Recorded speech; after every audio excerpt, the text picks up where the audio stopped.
Hello students, आज हम start करने वाले हैं मॉडर्न फिजिक्स का एक बहुत ही इंपॉर्टेंट और इंटरेस्टिंग चैप्टर जिसको हम बोलते हैं सेमीकंडक्टर्स।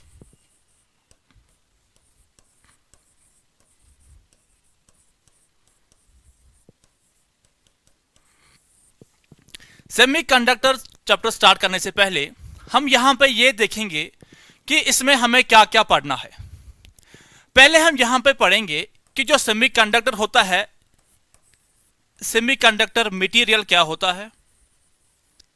देन इसके बाद हम आएंगे सेमीकंडक्टर डिवाइसेस। नंबर 3 पे हम आएंगे इसके एप्लीकेशंस।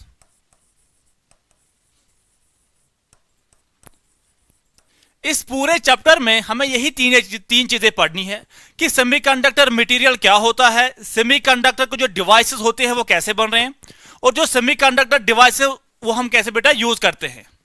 मतलब सेमीकंडक्टर मटेरियल, डिवाइस और एप्लीकेशंस हमें यही पढ़ना है। जो सेमीकंडक्टर वर्ड है ये आपके लिए एक नया होगा, तो इसको स्टार्ट करने से पहले हम पढ़ेंगे कि कंडक्टर्स क्या होते हैं और इंसुलेटर्स क्या होते हैं। हम पहले वो स्टार्ट क्यों करेंगे, क्योंकि आपने वो पहले भी पढ़ा होगा, आपने 10th में भी पढ़ा होगा, आपने वो 12th में भी पढ़ा होगा करंट इलेक्ट्रिसिटी में। तो पहले हम वो पढ़ेंगे जिससे आपको एक हिंट मिलेगा कि जो सेमीकंडक्टर मटेरियल होता है ये होता बेसिकली क्या है। देखो, जो हमारे पास कंडक्टर्स होते हैं,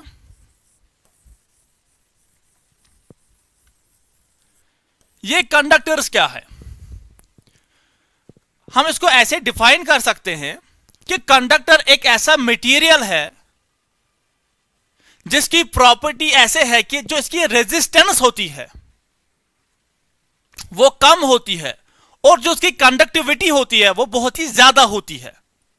तो हम ऐसा कहेंगे कि जो इसकी रेजिस्टिविटी होती है या रेजिस्टेंस होती है वो क्या होती है बेटा, वो लो होती है, और जो इसकी कंडक्टिविटी होती है वो क्या होती है, हाई होती है। ये होते हैं बेटा कंडक्टर्स। अब है हमारे पास इंसुलेटर्स।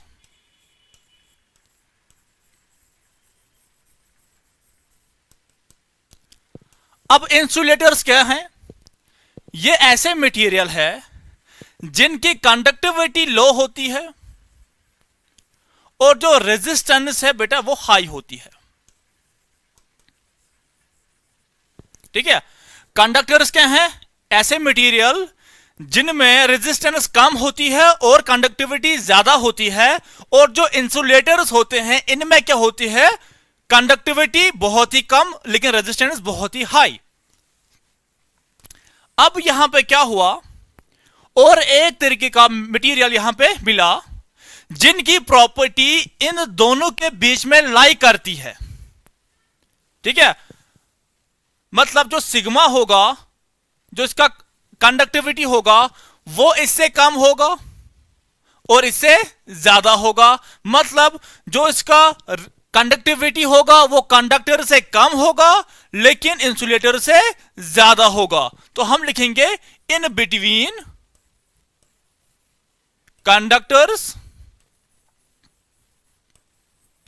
And insulators. अब बात है यहां पे रेजिस्टेंस की, वो भी होता है इन बिटवीन, है ना।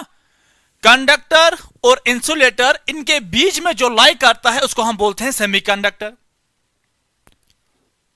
तो क्या होता है कंडक्टर? एक ऐसा material, conductivity high, resistance low. Insulator resistance high, conductivity low. Semiconductor conductivity lies between conductors and insulators, और रेजिस्टेंस भी लाई करती है बिटवीन कंडक्टर्स और इंसुलेटर्स।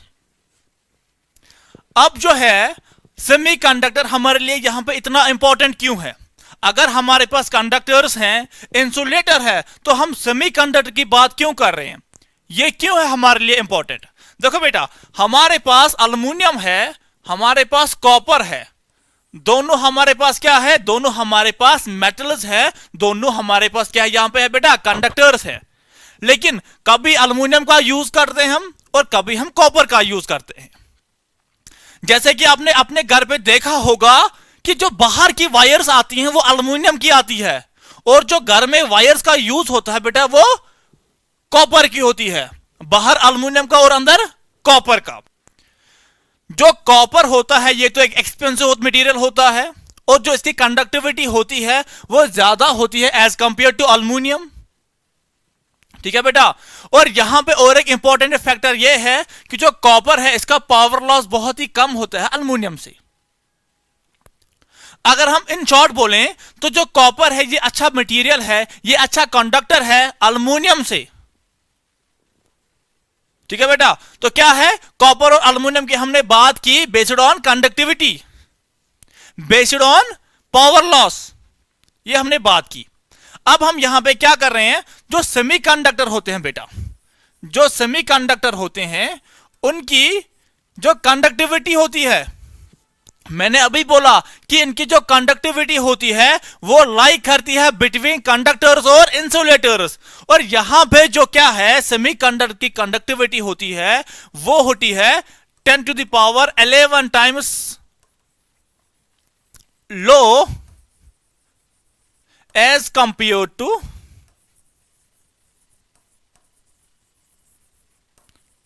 कॉपर।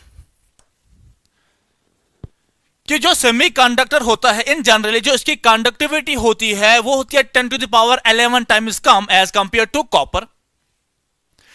हमने पहले क्या किया था, पहले हम अल्युमिनियम की वायरिंग कर रहे थे, फिर क्या हुआ with the passage of time हमने अल्युमिनियम को हटाए, हमने कॉपर की वायरिंग स्टार्ट की।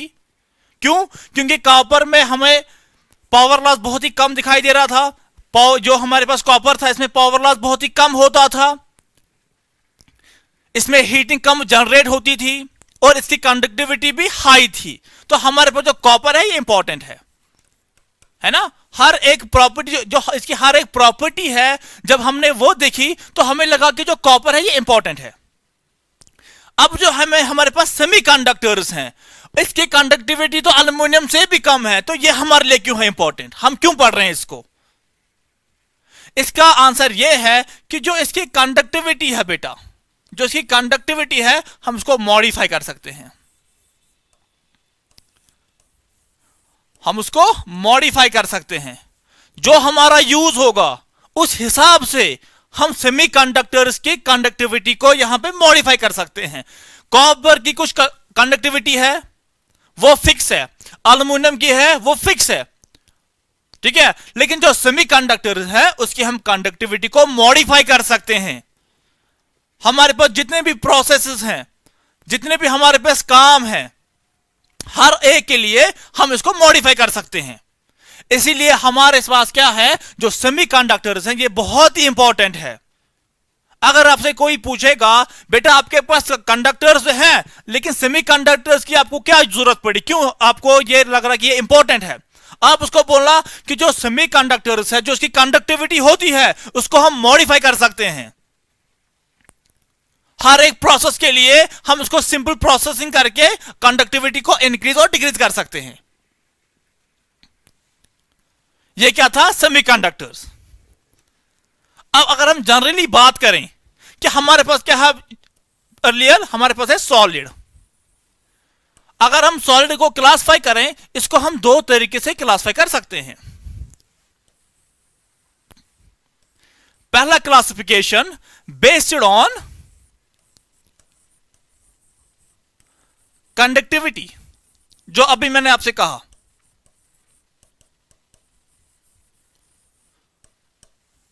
दूसरा classification based on energy band, based on energy band.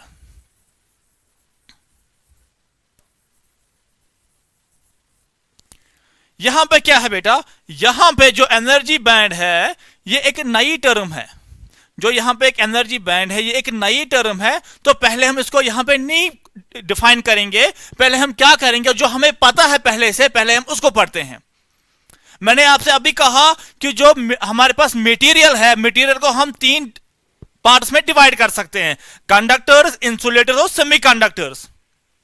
तो यहां पे क्या है, पहले क्या आएगा, कंडक्टर,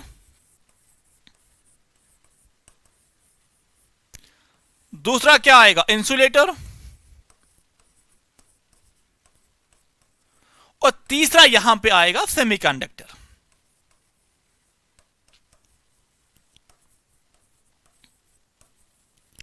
तो सॉलिड को हमने क्लासिफाई किया, पहले किया बेस्ड ऑन कंडक्टिविटी, दूसरा किया based on energy band. Energy band हमें नहीं पता है तो हमने इसको ऐसे ही छोड़ दिया। पहले हम क्या किया, हमने पहले बेस्ड ऑन कंडक्टिविटी को हमने पहले इसी को यहां पे डिफाइन किया। तो यहां पे हमें पता चला कि हां, जो हमारे पास सॉलिड है बेस्ड ऑन कंडक्टिविटी, इसके तीन पार्ट्स हैं, क्या क्या, कंडक्टर्स, इंसुलेटर्स और सेमीकंडक्टर्स। कंडक्टर क्या है बेटा, अभी मैंने आपसे कहा जिनकी कंडक्टिविटी हाई होती है और रेजिस्टेंस या रेजिस्टिविटी लो होती है। इंसुलेटर क्या है बेटा, ये ऐसे मटेरियल हैं जिनका कंडक्टिविटी लो है और रेजिस्टेंस बेटा लो, जहां पे क्या है, हाई है।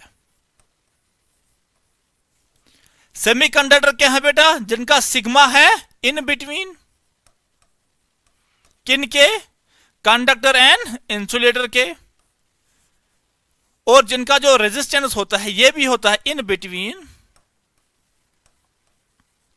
Conductor and insulator.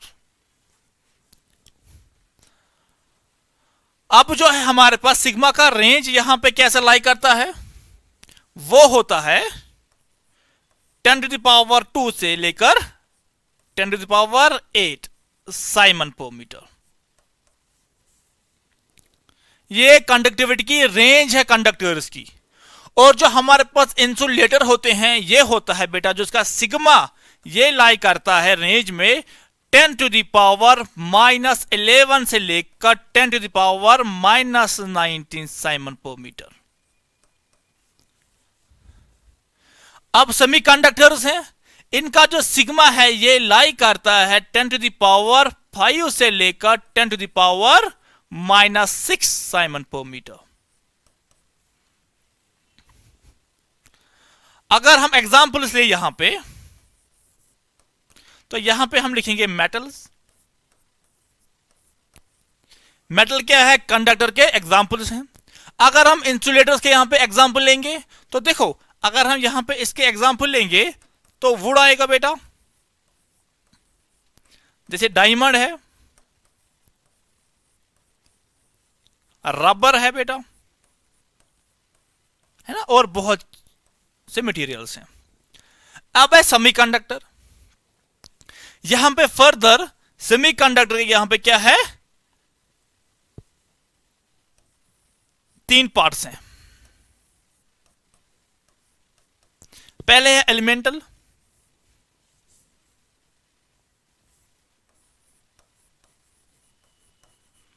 Elemental semiconductor, दूसरा इनऑर्गेनिक, तीसरा ऑर्गेनिक। तो क्या है, पहले है यहां पे एलिमेंटल सेमीकंडक्टर, दूसरा है यहां पे इनऑर्गेनिक सेमीकंडक्टर, और तीसरा यहां पे ऑर्गेनिक सेमीकंडक्टर। अब क्या हमारे पास, जो हमारे पास है यहां पे सेमीकंडक्टर,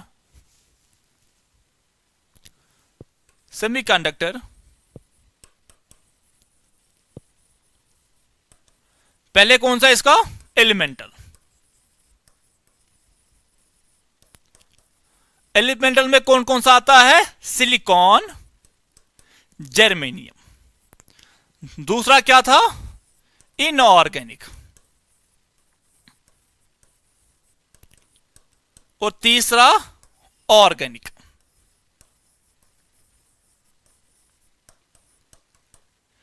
इनऑर्गेनिक में गैलियम आर्सेनिक या सीडीएस, और ऑर्गेनिक में पॉलीपायरोल या एंथ्रासीन।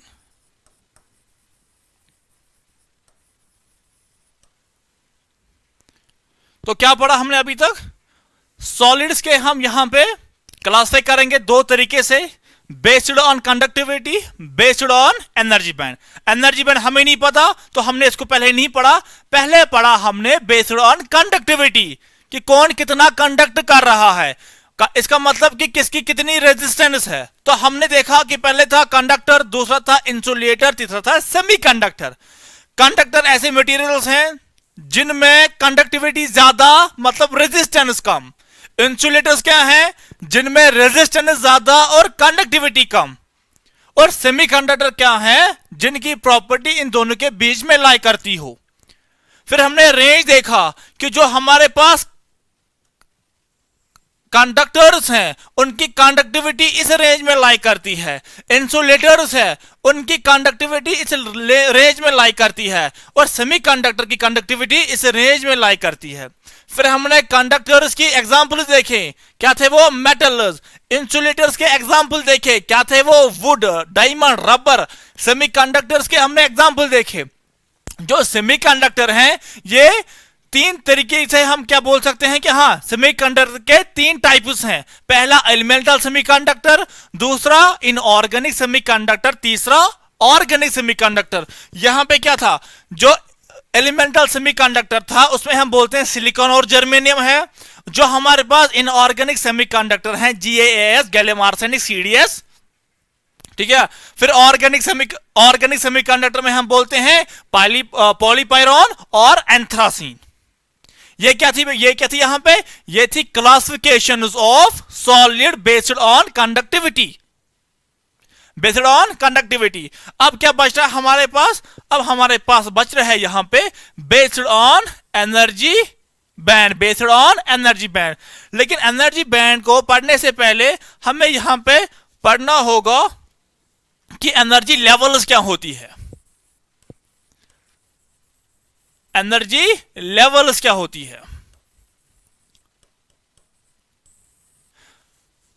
एनर्जी लेवल को समझने के लिए हमें पहले कोई एग्जांपल लेना होगा। हमारे पास जैसे एलिमेंटल सेमीकंडक्टर सिलिकॉन था, हम यहां पे क्या लेंगे? Isolated silicon atom, isolated silicon atom. तो यहां पे क्या किया मैंने? सिलिकॉन एटम बना लिया। यह है आइसोलेटेड, मतलब एक ही है। तो यहां पे अगर मैंने सिलिकॉन बनाया, दैट मीन्स 14 एटॉमिक नंबर। देखो यहां पे क्या होगा, तो यहां पे मैं ऐसे लिख सकता हूं, यहां पे 2 इलेक्ट्रॉन्स, लास्ट में होंगे 4, इसमें कितने होंगे? 8।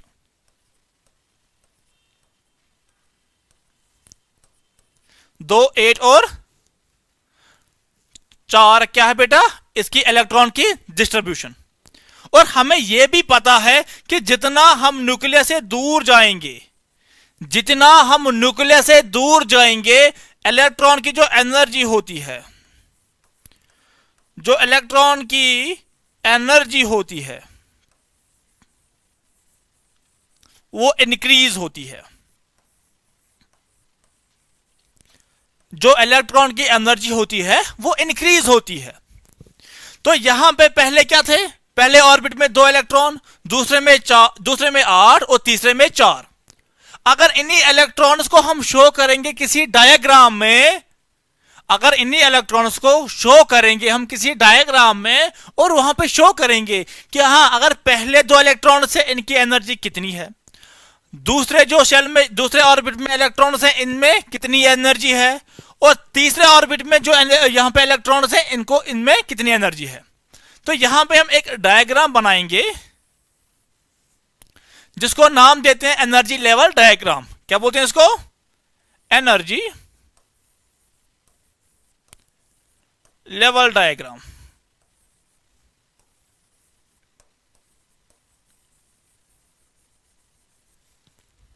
तो जो उसकी वाई एक्सिस है इस पे हम शो करेंगे एनर्जी को, और एक्स एक्सिस पे हम कुछ भी शो नहीं करेंगे, क्योंकि एक डायग्राम है, ये ग्राफ नहीं है बेटा। तो हम यहां पे क्या करेंगे?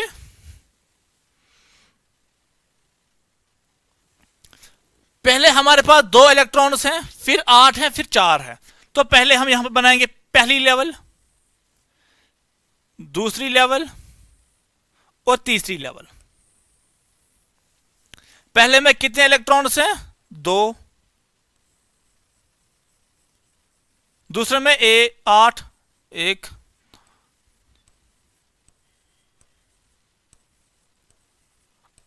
लास्ट वाले में 4।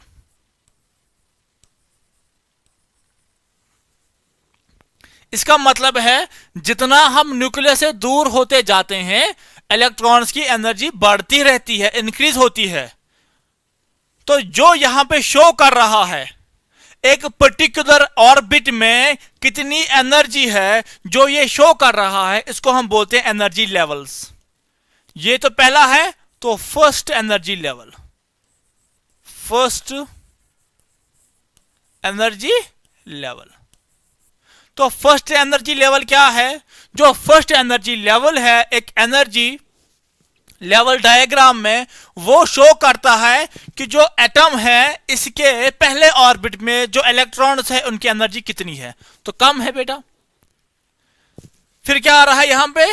दूसरा, तो हम इसको नाम देंगे यहां पे second energy level, second energy. तो सेकंड एनर्जी लेवल क्या है यहां पे शो कर रहा है? सेकंड एनर्जी लेवल शो कर रहा है कि जो हमारे पास सिलिकॉन का एटम है इसके दूसरे ऑर्बिट में कितने इलेक्ट्रॉन्स हैं और उनकी एनर्जी कितनी है। तो क्या वो पहले से ज्यादा है? नंबर ऑफ इलेक्ट्रॉन्स ज्यादा है और पहले जो एनर्जी लेवल है उससे भी ज्यादा है, क्योंकि ये न्यूक्लियस से दूर गया ना, इसकी एनर्जी यहां पे इंक्रीज हो गई, इसीलिए इसको नाम पड़ा सेकंड एनर्जी लेवल। और लास्ट वाले को क्या नाम पड़ा? ये है वैलेंस इलेक्ट्रॉन्स लास्ट वाले, तो नाम पड़ा valence energy level, valence energy level.